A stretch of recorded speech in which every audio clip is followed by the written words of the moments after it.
지난주에 부르짖는 기도의 비밀에 대하여 말씀을 전했습니다. 오늘 이제 이어서 부르짖는 기도의 능력에 대하여 하나님 말씀을 이제 선포하길 원합니다.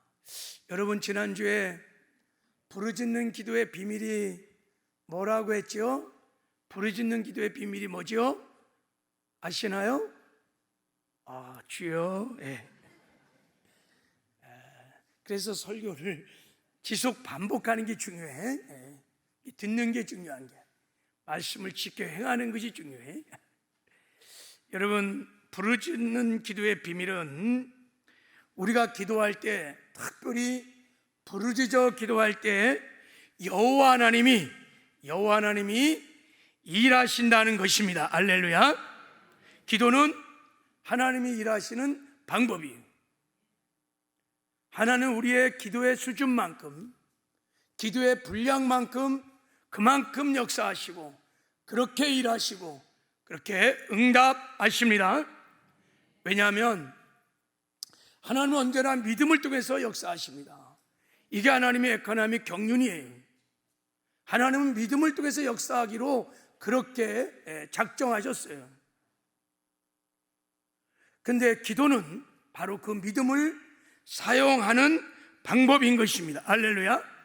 기도가 그 믿음을 사용하는 것입니다. 그래서 여러분,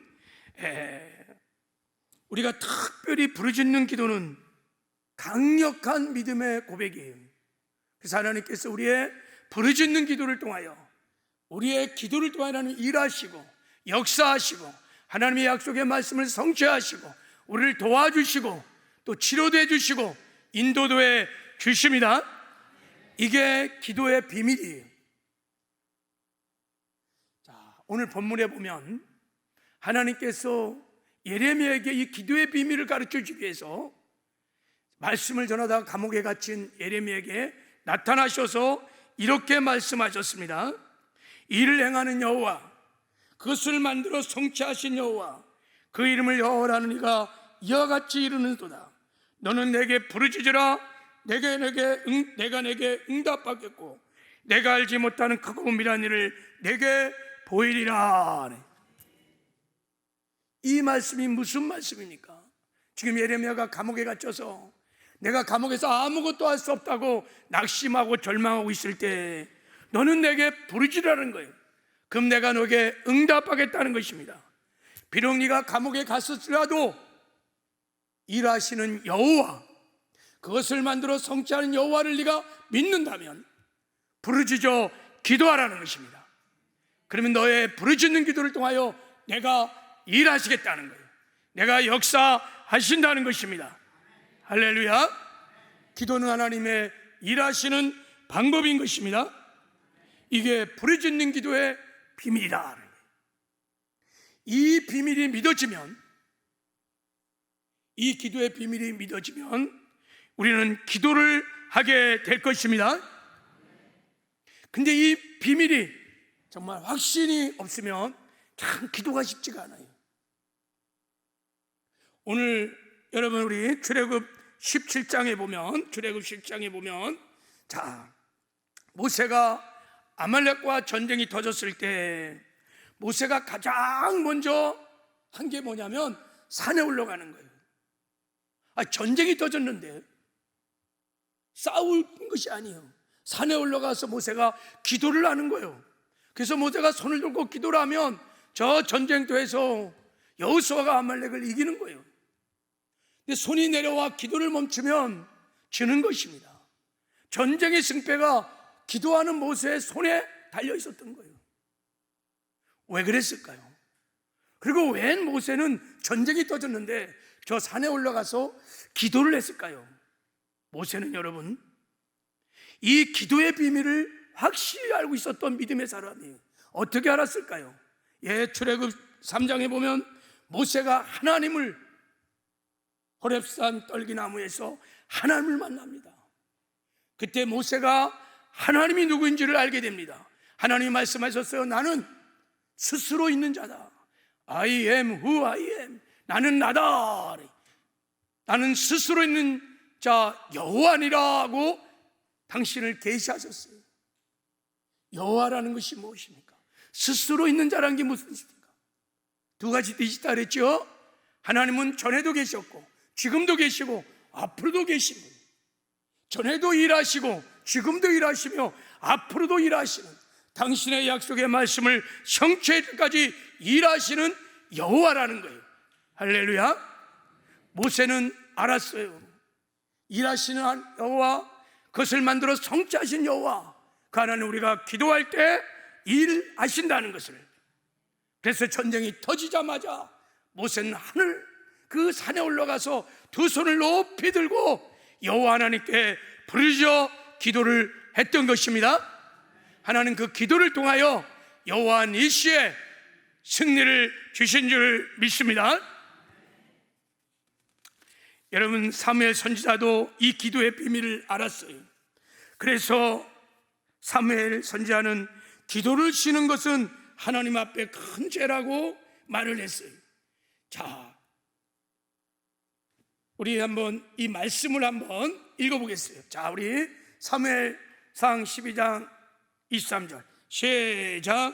나는 너희를 위하여 기도하기를 쉬는 죄를 여호와 앞에 결단코 범하지 아니하고 선하고 의로운 길을 너에게 가르칠 것인즉, 나는 너희를 위하여 기도하기를 쉬는 죄를, 나에게 맡겨진 영혼들을 위해서 기도하기를 쉬는 죄를, 교회를 위해서 기도하기를 쉬는 죄를, 그 나라와 그 일을 구하는 것을 위해서 기도하기를 쉬는 죄를 여호와 앞에 결단코 범하지 않다는 거예요.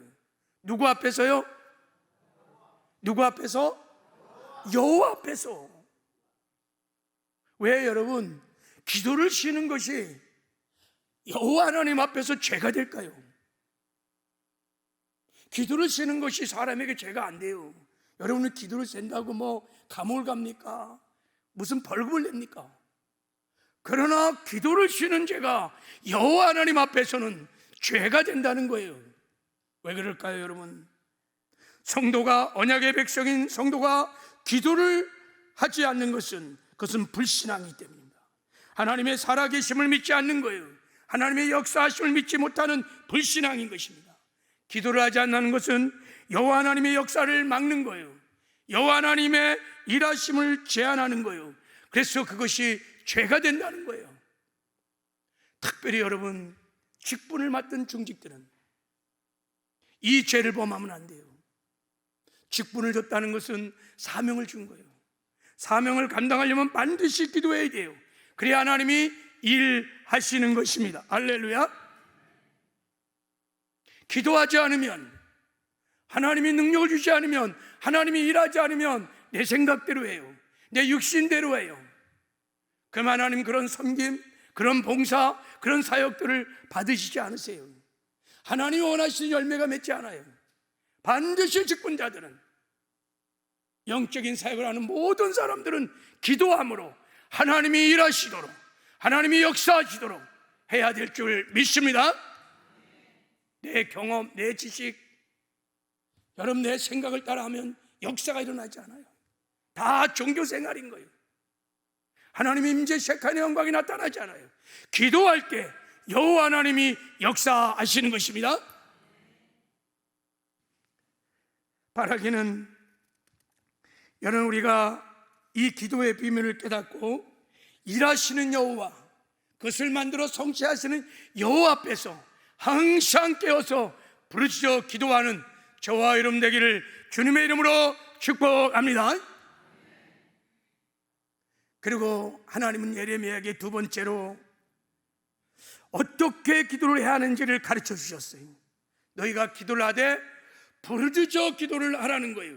부르짖어 기도를 하라는 것입니다. 자, 너는 내게 부르짖으라. 내가 내게 응답하겠고 내가 알지 못하는 크고 은밀한 일을 내게 보이리라 그랬어요. 여러분이 부르짖는 기도라는 것은 히브리어는 카라라 그랬어요. 헬라어는 이거를 크라조라고 그럽니다. 부르짖어 기도한다는 게 무슨 뜻일까? 지금 하나님께서 본문 말씀을 통해서 예레미야에게 너는 부르짖으라, 그럼 내가 응답하겠다 하는 저 부르짖는 기도는 무슨 기도일까? 신약 성경에 보면 이 부르짖어 기도하는 크라조의 기도가 여러 군데 나옵니다. 그 중에 한 군데를 한번 제가 소개하려고 그래요. 자, 마태복음 14장에 보면 베드로의 크라조가 나옵니다. 부르짖는 기도가 나옵니다. 베드로가 언제 부르짖어 기도했냐면 예수님이 제자들을요 먼저 갈릴리 바다를 다 지나가게 했어요. 그리고 나중에 예수님이 바다 위를 걸어서 제자들을 찾아와요. 시커먼 어두운 밤에 아니 예수님이 바다를 밟고 오시니까 얼마나 무서워요. 제자들이 유령이다 막 두려워 떨고 있을 때 내니 두려워하지 마라. 그때 베드로가 예수님을 보시며 이렇게 말했어요. 주님, 만일 정말 주님이시거든 나를 명하여 물 위로 오라 하소서. 이렇게 했어요. 그때 예수님께서 오라 그랬어요. 베드로가요 그 말씀을 듣고 진짜 배에서 뛰어내려서 바다 위를 걷기 시작하는 거예요. 베드로가 이런 바다 위를 건 게 아니에요. 말씀 위를 걸은 거예요. 오라고 하시는 하나님의 말씀을 믿음으로 취해서 믿음으로 말씀 위를 걸어갔어요. 잘 걸어갔어요. 근데요 베드로가요 막 거세게 불어치는 그 바람을 보면서 시커먼 바다를 보니까 그냥 무서움이 두려움이 확 밀려오면서 그냥 바닷속에 푹 빠져들어가는 거예요. 그 죽음에 봐서 허부적허부적거리면서 막 그 예수님 앞에서 살려달라고, 예수님이 살려달라고 막 부르짖어 기도를 하는 거예요. 지금 강한 바람이 부는 바닷속에 허우적거리며 죽어가는 베드로 앞에는 오직 예수님만 있어요. 예수님만이 자기를 이 죽음의 바다에서 건져주실 구원자이십니다. 베드로가 의지할 것이 아무것도 없어요. 오직 예수님만이 구원자예요. 오직 예수님만이 도움자예요. 오직 예수님만이 힘인 거예요. 그 주님 앞에 살려달라고, 주여 살려달라고, 살려달라고, 구원해달라고 부르짖어 소리를 치는 것, 이것을 크라조의 기도라는 거예요. 베드로가 그렇게 크라조의 기도를 할 때 예수님이 건져주세요. 하나님은 지금 예레미야에게 또 우리에게 너희가 기도를 하되 이런 크라조의 기도를 하라는 것입니다. 할렐루야. 오직 하나님만이 나의 도움자이시며 오직 하나님만이 구원자이시며 그 하나님을 바라보며 그 하나님을 의지하고 소리를 내어 마음과 감정을 다 쏟아서 통성으로 기도를 하라는 거예요. 이게 크라조의 기도입니다.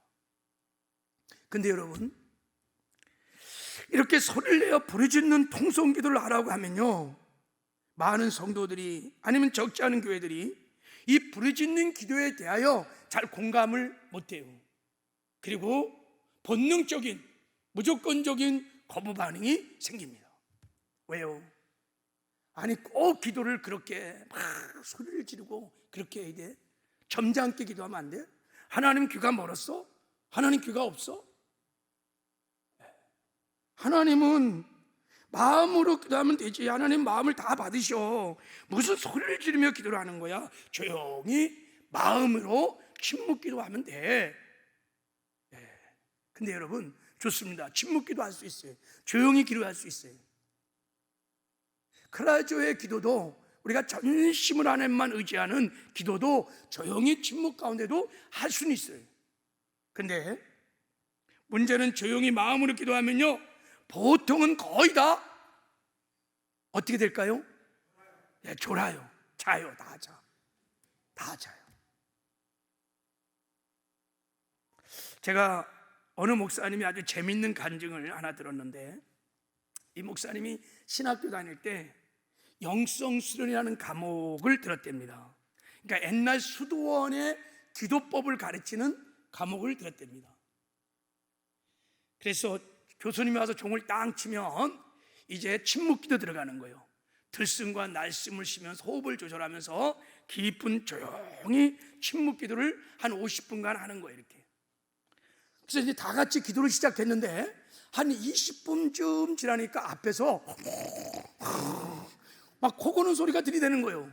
그래서 자기가 눈을 살짝 떠봤더니 교수님이 앞에서 막 코를 골며 이게 주무시는 거예요. 그 다음에 이제 30분, 40분이 지나니까 뒤에 옆에서 막 코 고는 소리가 막 나는 거예요, 이게. 신학생들이 얼마나 피곤합니까? 그러니까 침묵 기도를 하다가 각 코를 골며 자는 거예요, 자는 거. 50분이 되니까 이제 교수님이 종을 딱 치면서 교수님이 하시는 말씀이, 여러분 너무 좋지 않았나요? 영이 깨어나니까 맑아지죠? 이게 침묵 기도의 능력입니다. 그랬대요. 여러분, 그거 침묵 기도의 능력이 아니라 잠을 자서 정신이 맑아진 거예요. 우리가 피곤할 때요, 단잠을 딱 자고 나면요 정신이 맑아집니다. 여러분, 대부분 조용히 기도를 하면 거의 다 잠을 자요. 제가 조용히 기도하는 침묵 기도나 관상 기도들이 잘못됐거나 틀리다는 뜻이 아니에요. 육신을 가진 우리가 타락한 세상에서 여러분 조용히 기도하면요 거의 다 깊은 잠에 들어갑니다. 여러분, 이런 침묵 기도, 관상 기도는 굉장히 훈련된 깊은 기도의 지극에 들어간 사람들이 하는 기도예요. 날마다 일상에서 인격적인 주님과 친밀한 교제를 나눌 수 있는 성숙한 사람들이 여러분 그냥 침묵으로도 조용히 하나님의 임재 안에 쑥 하고 들어갈 수 있어요. 근데 보통 사람들은 그렇게 못해요. 그 임재 안에 들어가기 전에 다 졸아요. 그래서 우리가 부르짖는 기도를 해야 될 줄을 믿습니다. 성경은 하나님 우리에게 왜 부르짖는 기도를 하느냐, 제가 지난 시간에 4가지 얘기를 했어요. 왜 부르짖어 기도를 해야 되냐? 첫 번째, 부르짖어 기도는 강력한 믿음의 고백인 것입니다. 할렐루야. 그리고 부르짖는 기도는 우리가 하나님만이 나의 구원자이시고 하나님만이 도움자라고 하는, 하나님의 은혜를 사모하는, 하나님의 은혜를 갈망하는 강력한 표현이에요. 그래서 하나님 부르짖는 기도를 좋아하십니다. 그리고 부르짖는 기도는 여러분, 예수님께서 친히 이 땅에서 부르짖는 기도를 하셨어요. 말할 수 없는 통곡과 눈물로 예수님이 직접 기도의 본을 보여주셨어요. 그럼 우리가 그 기도를 따라해야 될 줄을 믿습니다. 그리고 우리가 부르짖어 기도를 해야 할 중요한 4번째 이유는 하나님이 약속하셨어요. 네가 크라조의 기도를 하면, 부르짖는 기도를 하게 되면 내가 반드시 응답해 주리라. 기도 응답의 약속을 주셨습니다. 이렇게 말씀드렸죠. 성경에 450번 정도 기도 응답의 사건이 나오는데 그 중에 245번이 다 뭐 하는 거예요? 부르짖어 기도할 때, 크라조의 기도를 할 때, 하나님밖에 나에게 도울 리가 없습니다. 오직 하나님만 보고 전심으로 하나님께 소리를 내서 막 기도할 때 거의 다 하나님이 다 응답해 주신 거예요. 이것이 우리가 부르짖어 기도해야 할 이유인 줄 믿습니다. 자, 오늘은 이제 우리가 부르짖을 때 어떤 일을 하는가? 주님 말씀하셨어요. 너는 내게 부르짖으라. 그럼 내가 응답하겠다 그랬어요. 그럼 하나님은 우리가 부르짖어 기도할 때 어떤 응답을 주시는가? 어떤 약속을 하셨는가? 부르짖는 기도의 능력에 대하여 한번 살펴보겠습니다. 이 말씀을 듣는 가운데 저와 여러분 가운데 우리의 기도가, 특별히 부르짖는 기도가 회복되는 큰 은혜가 있기를 주님의 이름으로 축복합니다. 첫 번째 부르짖는 기도의 능력은요, 우리가 기도할 때 하나님이 우리를 만나주시는 은혜를 베풀어 주십니다. 놀라운 약속이에요. 자, 하나님이 이렇게 말씀하셨어요. 자, 우리 한번 읽어보겠습니다. 에레미야 29장. 자, 시작. 너희는 내게 부르짖으면 와서 내가 기도하면 내가 너를 들을 것이요 너희가 전심으로 나를 찾고 찾으면 나를 만나리라. 부르짖는 기도가 하나님을 전심으로 찾고 찾는 방법입니다. 그래서 하나님은 만나주신다는 거야. 언제? 우리가 부르짖을 때. 하나님이 부르짖을 때 하나님 우리를 만나주신다고 약속을 하셨어요. 여러분, 하나님과 만남이 인생의 최고의 축복이요, 하나님 만남 그 자체가 은혜인 것을 믿으시길 바랍니다. 왜 하나님과 만남이 큰 축복이냐면, 하나님을 만나면요 하나님의 마음을 알아. 하나님의 깊은 뜻을 알아요. 하나님의 사정을 알아요. 그래서 우리가 하나님의 마음을 알면 하나님의 뜻에 우리가 순종하기 시작합니다. 하나님께 헌신하기 시작합니다. 그럼 하나님과 동행이 일어나면서 하나님이 우리를 사용하시기 시작합니다. 이게 하나님이 인생에 주시는 최고의 축복인 것입니다. 내가 하나님의 뜻을 이루는데 쓰임을 받는 것, 이것이 하나님이 인생에 베풀어준 최고의 종교 영광인 거예요. 하나님을 만날 때 이런 복을 받는 것입니다. 할렐루야. 그래서 하나님께 크게 쓰임받았던 하나님의 사람들은 다 여러분 하나님과의 깊은 인카운트가 만남이 있었어요. 그래서 하나님의 마음을 알았어요. 하나님의 뜻을 알았어요.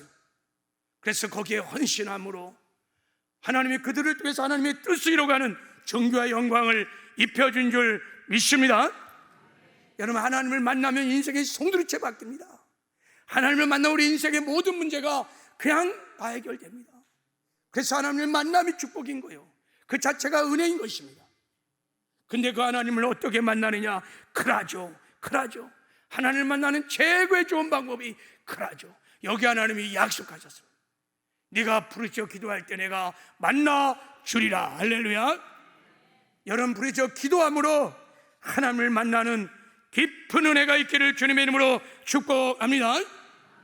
두 번째, 부르짖는 기도의 두 번째 능력은요, 하나님께서 우리가 환난 중에 부르짖어 기도하면 하나님께서 우리에게 구원을 베풀어 주신다는 거예요.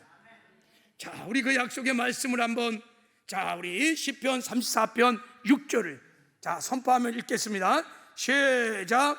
이 공고한 자가 부르짖음에 여호와께서 들으시고 그의 모든 환난에서 구원하셨도다. 여러분, 환난을 당하면요 곤고합니다. 어렵습니다. 힘듭니다. 이 환난이 여러분 재난이요, 내가 감당할 수 없는 문제요, 무거운 짐들이요, 고통이요, 이런 게 막 밀려오면 공고해집니다. 그럴 때 우리가 부르짖어 기도하면, 크라조의 기도를 하면, 첫째, 하나님이 들으신다는 거예요. 하나님이 들으신다는 거예요.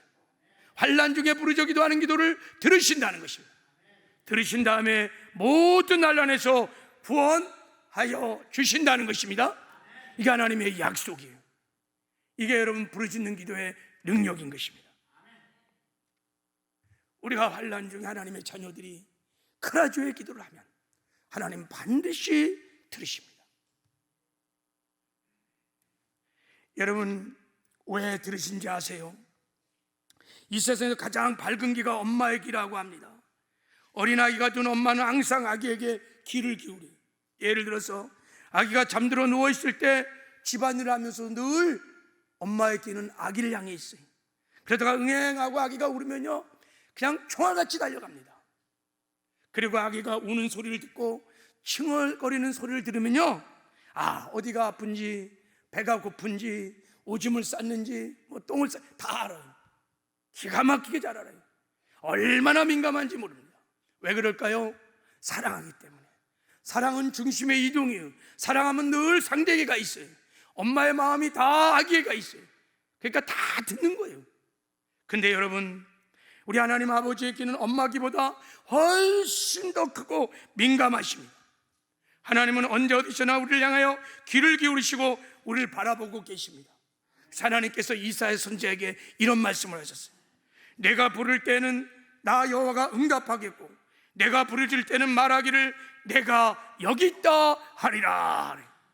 마치 하나님이 대기하고 있다가요, 우리가 환난 중에 막 기도하고 부르짖으면요 내가 여기 있다, 내가 여기 있다 하면서 오셔서 도와준다는 거예요. 왜 이렇게 하나님께서 우리의 부르짖는 기도에 민감하십니까? 사랑하기 때문에. 당신의 독생 성자 예수 그리스도를 십자가의 죽음까지 사랑했던 하나님의 자녀들이 공고한 가운데, 고난 가운데, 환난 가운데 크라조를 할 때 하나님은 그 기도를, 그 울음의 소리를 외면하지 아니하시고 들어주십니다. 여러분, 우리는 다 하나님의 사랑을 받고 하나님의 자녀입니다. 하나님 아버지 앞에 환난 중에, 고난 중에 낙심하고 절망하고 두려워하지 마시고 부르짖는 기도, 크라조의 기도를 하시길 바랍니다. 반드시 들어주시고 하나님께서 환난에서 구원해 주십니다. 제가 지난주에 이 설교를 준비하다가 제 인생에 길고도 애절했던 크라조의 기도가 생각이 났어요. 저는 그때는 제가 그런 크라조의 기도를 드리는지를 몰랐어요. 제가 지난주에 설교하면서 이게 나의 부르짖는 크라조의 기도였구나. 하나님 그날 제 기도를 들으시고 놀라운 응답을 주셨어요. 우리 애지가 우리 사모인 고향인 남원에서 태어났습니다. 밤늦게 태어났습니다. 애지가 태어날 때 21번째 염색체 문제가 있었어요. 다운화로 태어났어요. 근데 오장육부를 포함하여 온통 기관이 다 이렇게 다 붙어서 나왔어요. 폐쇄 다 붙어 있었기 때문에 이 기능이 작동이 안 되는 거예요. 게다가 심장 판막에 구멍들이, 미세한 구멍들이 뚫렸다. 그래갖고 숨을 잘 못 쉬는 거예요. 애지가 태어났는데 사모는 마취 속에서 있고 저를 불렀어요. 의사가 저를 불렀는데 제가 봐도 의사가 그냥 얼굴이 그냥 다 질려버렸어요. 저한테 하는 말이 일성이, 아버님 빨리 서울에 있는 큰 대학병으로 가야 아기가 산다는 거예요. 자기는 여기서 이 남원에서는 손을 쓸 수 없다는 거예요. 빨리 지금 서울로 가셔야 합니다. 그리고 큰 대학병원을 가야 합니다. 근데 남원에는요 앰뷸런스가 없어요. 앰뷸런스가 그 당시에. 그래갖고 저 전주에서 불러갖고 애지를 태우고 이제 막 서울로 막 올라오는 거예요.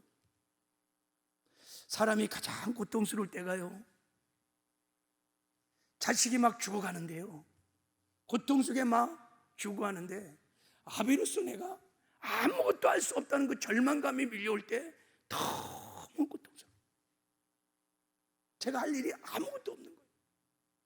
그래서 차 안에서 죽어가는 아이의 손을 붙들고 그냥 엉엉 울면서 기도하고 온몸으로 신음하며 막 기도를 한 거예요. 지금 생각해보니까 제가 하나님 살려달라고 하나님밖에 의지할 수 없어요. 막 그래가지고 기도를 한 거예요. 그래서 막 이제 새벽에 막 병원에 도착했어요. 그래서 신생아 대수술이 시작된 겁니다. 수술을 받기 전에 의사가 아버지인 저를 부르더니만 무슨 종이를 하나 주시면서 아버님 여기다 사인하라는 거예요. 그래야 수술이 된다는 거예요. 보니까 이래서 사망, 저래서 사망, 이래서 사망, 사망한 질문이 한 20가지가 있는데 이렇게 수술하다가 사망, 다 사망. 그게 죽는다는 얘기예요, 이게요. 근데 선택의 여지가 없었어요. 그래서 사인을 했어요. 그래서 애지가 태어난 지 한 15시간 됐나요? 그래서 이제 애지의 배를 가르는 거예요. 이게 이제 여기 있는 오장육부가 다 앞에서 돼갖고 뭐 숨을 못 쉬고 애가 먹지도 못하고 그러니까 수술을 들어가기 전에 애지와 마지막 만남을 의사가 한번 아버지님이 보시라고 그러더라고요. 그래서 애지를 봤어요. 그리고 예씨가 이제 수술 그 침대차에 이게 실어서 이게 수술도 들어가는데 하나님이 저의 눈을 열어주셨어요. 환상을 열어주셨어요. 그 수술 그 침대차에 하나님이 함께 하셨어요. 하나님이 그 수술대를 붙들고 같이 수술로 들어가는 모습을 저에게 보여주신 거예요. 막 복받쳐는 눈물이 막 쏟아지는데 제가 어디서 기도할 수가 없어서 화장실에 들어가서 변기 뚜껑을 떡으로 덮고 막 기도를 했어요. 하나님 살려달라고. 그러나 하나님께서 의사들의 손을 통해서 하나님이 직접 우리 애지를 수술해 주셨어요. 저에게 우리 애지는 하나님이 살아계신다는, 하나님이 나와 함께 하신다는 임마누엘의 산증이니 그 하나님이 우리 애지를 살려주셨어요. 제가 설교를 준비하면서 그렇구나, 당신의 사랑하는 자녀들이 환난 중에 크라조의 기도를 할 때 하나님이 그 기도를 외면하지 않으시고 급히 빨리 만나주시고 그 환난 중에서 우리를 건져주시는 은혜를 베풀어 준다는 것을 깨닫게 되었어요. 여러분 어려운 가운데 있습니까? 낙심하지 마세요. 두려워하지 마세요. 우리 하나님 우리를 사랑하시는 좋으신 아버지이십니다. 약속의 말씀을 또 하나님 앞에 나가서 크라조의 기도를 하십시오. 하나님만 살릴 수 있습니다. 하나님만이 도와줄 수 있습니다. 하나님만이 해결할 수 있습니다. 부르짖어 기도를 하십시오. 하나님 반드시 우리의 기도를 들으시고 환난 중에 우리를 건져 주실 줄 믿습니다. 이게 부르짖는 기도의 능력이에요. 또 부르짖는 기도의 세 번째 능력은요, 우리가 부르짖을 때 하나님은 전쟁에서 우리를 승리케 해 주십니다. 자, 그 약속의 말씀이 시편 26편 9절에 있습니다. 자, 우리 같이 한번 읽어볼까요? 시작. 내가 아뢰는 날에 내 원수가 물러가리니 하나님이 나를 도우시는 줄 아나이다. 우리가 부르짖어 막 크라조의 기도를 하면 나를 공격하는 원수들이 다 물러간다는 거예요. 왜 물러갈까요? 하나님이 우리를 위해서 싸워주시기 때문인 것입니다. 우리가 부르짖어 기도하면 하나님이 우리를 대신해서 싸워주셔서 여호와 니스의 승리를 주시는 줄 믿습니다. 여러분, 우리를 대적하는 원수들이 얼마나 많습니까? 우리는 혈과 육과 싸우는 것이 아니에요. 여러분, 부르짖어 기도하시길 바랍니다. 여호와는 니시 하나님께서 우리를 위해서 친히 싸워 주실 것입니다. 특별히 마귀와 귀신들과의 영적 싸움에서 우리가 승리할 수 있는 비결은 말씀을 선포하며 소리를 내어 부르짖어 기도하는 거예요, 여러분. 자, 왜냐하면 마귀가 우리를 공격하는 전략이 뭐냐면요, 자, 우리 한번 베드로전서 5장 8절 말씀을 한번 읽어보겠어요. 시작. 근심하라 깨어라. 너희 대적 마귀가 우는 사자같이 두다리며 삼킬 자를 찾나니. 마귀는요, 삼킬 자를 찾는다는 거예요. 마귀는 아무나 공격하지 않아요. 삼킬 자를 찾아서 도적질하고 죽이고 멸망시키는 거예요. 그럼 어떻게 마귀가 삼킬 자를 찾아서 공격을 할까요? 어떻게 해요? 마귀가 우는 사자같이 두루다니면서 찾는 거예요. 여러분, 사자가 공격할 때는요, 소리를 내지 않아요. 어떤 사자도 공격을 할 때는 은밀하게 접근해서 공격을 해요. 사자가 포효를 하거나 소리를 질 때는요, 뭔가를 공격하려고 하는 게 아니에요. 겁을 주려고 하는 거예요. 내가 밀림의 왕이라는 겁을 주기 위해서 소리를 막 지르는 거예요. 마귀는요, 우리를 공격할 때 언제나 두려움으로 공격하는 거예요. 질병에 대한 두려움, 가난에 대한 두려움, 미래에 대한 두려움, 이 험악한 세상에서 내가 어떻게 먹고 살 수 있을까 두려움, 다양한 두려움으로 우리를 공격해요.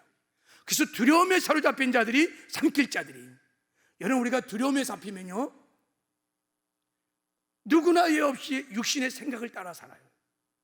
그러면 죄를 짓게 돼요.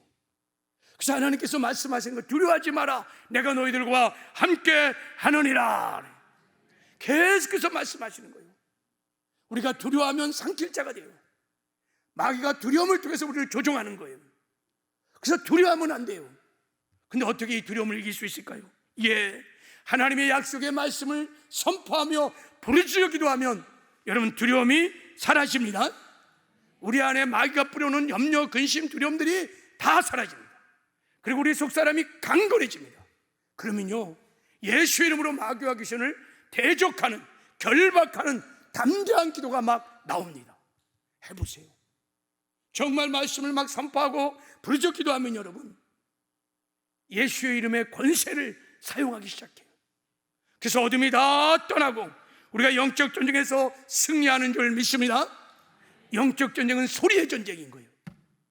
그래서 부르짖어 기도할 때 우리에게 여호와 니스의 승리가 있는 줄 믿습니다. 자, 부르짖어 기도하는 네 번째 능력은, 우리가 기도할 때 하나님께서 질병을 치료해 주십니다. 하나님의 약속입니다. 자, 우리 시편 30편 2절 읽겠습니다. 시작. 여호와 내 하나님이여, 내가 주께 부르짖음에 나를 고치셨나이다. 할렐루야. 히스기야가 중년에 죽을 병이 걸렸어요. 그래서 히스기야가 하나님께 부르짖어 기도합니다. 부르짖어 기도할 때 하나님께서 히스기야의 부르짖는 기도를 들으셨다 그랬어요. 열왕기하 2장 5절은 내가 내 기도를 들었고 내 눈물을 보았노니 내가 너를 낫게 하리라. 할렐루야. 하나님의 자녀들이 질병 가운데 고통 중에서 크라이저의 기도를 드리면 하나님만이 저를 치료할 수 있습니다. 하나님만이 저를 살려줄 수 있습니다. 울며 크라이저의 기도를 드리면 하나님은 반드시 치료해 주십니다. 이게 하나님 아버지의 약속이에요. 이게 부르시는 기도의 능력인 것입니다. 여러분, 질병 가운데 고통 중에 있습니까? 약속의 말씀을 들고 부르짖어 기도하시길 바랍니다. 우리 하나님은 라파 하나님, 우리를 치료하신 하나님이십니다. 너가 채찍에 맞음으로 내가 채찍에 맞음으로 너희는 나음을 입었느니라. 그 약속의 말씀을 붙들고 부르짖어 크라조의 기도를 하십시오. 지금도 하나님은 만병에 의시하시며 모든 질병을 치료해 주십니다. 마지막으로 부르짖는 크라조의 기도의 다섯 번째 능력은 우리가 부르짖어 기도할 때 하나님이 성령의 충만함을 주시는 것입니다. 이거는 정말 놀라운 은혜입니다. 여러분, 하나님께서 우리에게 주시는 큰 두 가지 카리스, 은혜가 있어요. 첫 번째 은혜는 뭐냐면 독생성자 예수를 보내주시는 거예요. 이거 하나님의 선물입니다. 하나님의 은혜입니다. 그래서 우리가 죄사함 받았습니다. 그래서 거듭났습니다. 그래서 구원받았습니다. 그래서 하나님의 자녀가 된 거예요. 어메이징 그레이스예요. 그리고 예수님, 하나님께서 두 번째 주신 은혜가 뭐냐면 구원받는 자녀에게 주시는 두 번째 은혜는 보혜사 성령님을 주시는 것입니다. 성령을 주셔서 우리의 혼의 구원을 이루고 몸의 구원을 이루고 마침내 천국으로를 인도해 주실 것입니다. 성령을 보내주셔서 이 땅에 사는 동안에 우리가 죄와 구별된 거룩한 삶을 살게 하시고 말씀을 지켜가는 의의 삶도 살게 하시고 승리하는 삶도 살게 하시고 사명도 감당하게 하시는 충성된 삶을 살게 하십니다. 성령을 주시는 것은 하나님의 큰 은혜인 것입니다. 그런데 여러분, 이 성령의 충만함은 부르짖어 기도할 때 받는다는 거예요. 할렐루야. 자, 예수님께서요 승천하기 전에 제자들에게 말했어요. 너희들 예루살렘을 떠나면 안 된다. 예루살렘을 떠나지 말고 아버지께서 약속하신 것을 기다려라. 몇 날이 못되면 너희들이 성령을 받게 될 것이다. 보혜사 성령이 임할 것이다. 너희들이 성령의 충만함을 받을 것이다. 그래갖고 120문도가의 약속의 말씀을 들고 막 기도하기 시작합니다. 그들이 어떻게 기도했냐면요, 자, 사도행전 1장 14절은 이렇게 말합니다. 자, 우리 한번 읽어보겠습니다. 시작. 여자들과 예수 어머니 마리아와 예수 아우들과 더불어 마음을 같이하여 오로지 기도에 힘쓰더라. 그래서 두 가지 기도의 방법이 나와요. 마음을 같이하여 합심해 기도했다는 거예요. 두 번째는 오로지 기도에 힘쓰더라. 그래서 여기서 오로지 기도에 힘쓰다는 헬라어 단어가 프로스칼텔로스라는 단어를 했죠. 이 기도는 특징이 세 가지가 있습니다. 입을 열어서 부르짖는 기도입니다. 그리고요, 이 기도는 다른 사람의 기도가 내게 들리지 않아요. 프로스칼텔로스의 기도를 하기 시작하면요, 다른 사람의 기도가 들리지 않아요. 내 기도만 들려요. 그렇게 집중하여 몰입하여 기도하는 거예요. 그리고요, 이 기도는 전투적인 기도입니다. 우리가 성령의 충만을 받을 때 마귀가 그냥 있지 않아요. 막 잡생각을 줘서 막 방해를 해요. 그래서 이 기도는 전투적인 기도예요. 이렇게 우리가 합심하여 프로스칼텔로스의 이 부르짖는 기도를 할 때 하나님께서 그 기도를 드시고 오순절날요 하늘문을 여시며 급하고가 많처럼 막 성령이 막 강타하면서 막 기름 부으셔서 그들이 성령의 충만을 받게 된 줄을 믿습니다. 그래서 성령 충만에 그들이 복음을 전하는 놀라운 삶을 살았던 거예요. 여러분, 사도행전 2장만 그렇습니까? 사도행전을 보십시오. 사도행전 4장에도 보면 그들이 성령의 충만을 위해서 기도할 때 어떻게 기도하냐면 그들과 한 마음으로 하나님께 소리를 높여 이르되, 그래서 한 마음으로 합심하여서 크라조의 기도를 드렸어요. 막 부르짖어 기도할 때 빌기를 다음에 모인 것이 진동하더니 무리가 다 성령에 충만하여. 어떻게 성령 충만했습니까? 어떻게 이들이 성령에 사로잡혔습니까? 마음을 합심하여 부르짖어 기도할 때. 여러분, 성령의 충만함은 언제나 하나님께서 부르짖어 기도할 때 부어주시는 줄 믿습니다. 그래서 여러분, 부르짖는 기도가 심령에 살아나면, 부르짖는 기도가 가정에 살아나면, 부르짖는 기도가 여러분 교회에 살아나기 시작하면 심령이 살아나고 교회가 살아나고 가정이 살아나는 역사가 일어날 줄 믿습니다. 특별히 교회에 막 부르짖는 기도가, 프로스 칼텔로스의 기도가 막 살아나기 시작하면 교회가 반드시 부흥합니다. 조윤기 목사님이 제 은퇴하기 직전에 마치 유언처럼 이런 말씀을 하셨어요. 국민일보에 났던 글입니다. 우리 여의도 순복음교회가 눈부신 성장과 발전을 한 것은 성도들이 다 성령을 받고 방언으로 부르짖는 기도를 많이 했기 때문이다. 옛날에 서대문에서, 여의도에서나 초창기에는 얼마나 방언을 많이 기도했는지 교회에 들어가면 벌이 꿀 따는 것처럼 방언 기도 소리가 웅웅웅 하며 성전을 가득 메웠다. 근데 요사이는 그런 게 없어졌다. 뜨겁게 부르짖는 방언 기도가 가라앉아 버렸다. 성령 받고 방언 기도를 많이 하는 것은 우리 교회 성장의 DNA였다. 이것을 잃어버리면 교회 생명력도 잃어버린다. 이것을 반드시 회복해야 한다. 부르짖어 기도하는 거예요. 방언으로 막 기도하고 통성으로 막 기도할 때 교회가 막 급성장. 왜요? 성령을 막 부어주시니까. 여러분, 감리교회 최대 교회를 세웠던 금남교회 김홍도 목사님도 동일한 말씀을 하셨어요. 우리 금남교회가 100명에서 10만 명의 세계 최대의 감리교회가 된 비결은 하나는 바로 부르짖는 통성기도가 있다고 말할 수 있습니다. 그 교회의 통성기도 소리가 커지고 부르짖는 기도가 많아지고 길어지면 그만큼 그 교회는 능력 있고 부흥된다고 단언할 수 있습니다. 한국 교회가 다 부르짖어 기도할 수만 있다면 우리나라의 운명이 달라질 것이고 모든 문제가 해결될 것이고 큰 축복을 받을 것이며 한국교회는 다시 부흥하게 될 것입니다. 한국교회가 여러분 기독교 2000년사에 유례없는 부흥을 일으켰어요. 어떻게 한국교회 이렇게 막 급성장을 할 수 있었을까? 동서고금을 막론하고 많은 목회자 성도들이 이렇게 말합니다. 한국교회 열정적인 통성기도 부르짖는 기도 때문에 한국교회가 부흥했다는 거예요. 맞습니다, 여러분. 한국교회가 막 부흥할 때 새벽마다 모여서 부르짖는 크라이조의 기도가 있었습니다. 철야에 밤이 새도록 4시, 5시까지 막 부르짖는 크라이조의 기도가 있었습니다.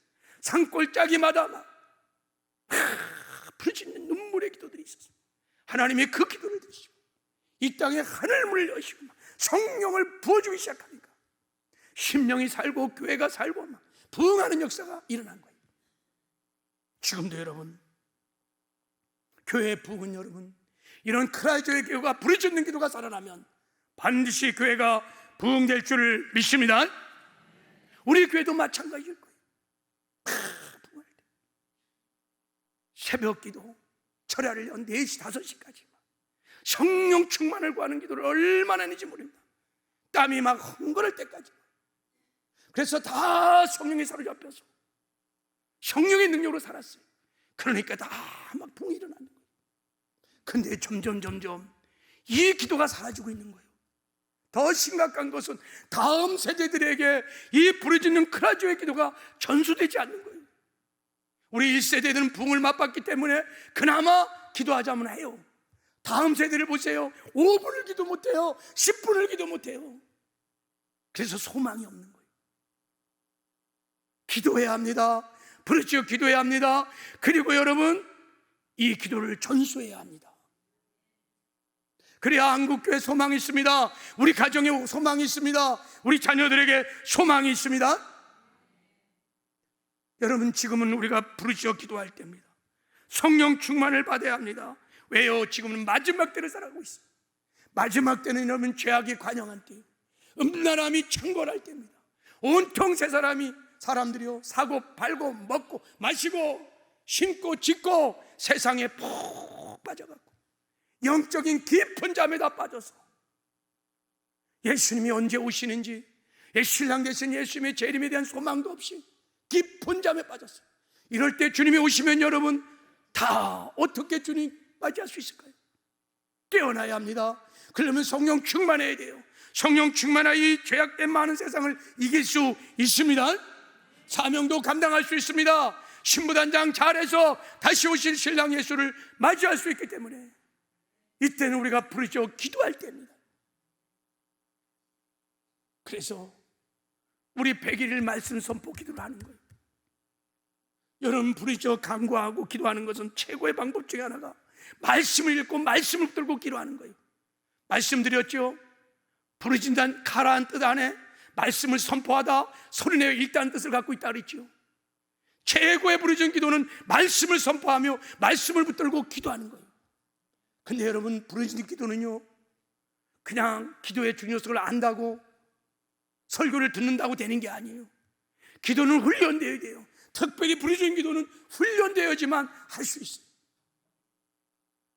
그래서 우리가 말씀 선포 기도를 지금 하는 거예요. 1시간 이상 부르짖어 기도하는 운동을 지금 하고 있는 거예요. 바라기는 정말 여러분, 이 기도에 다 참여해서 하나님 말씀을 붙들고 선포하며 기도하며 부르짖는 간구를 기도의 사람으로, 기도의 용사로 거듭나는 은혜가 우리 모두에게 있기를 주님의 이름으로 축복합니다.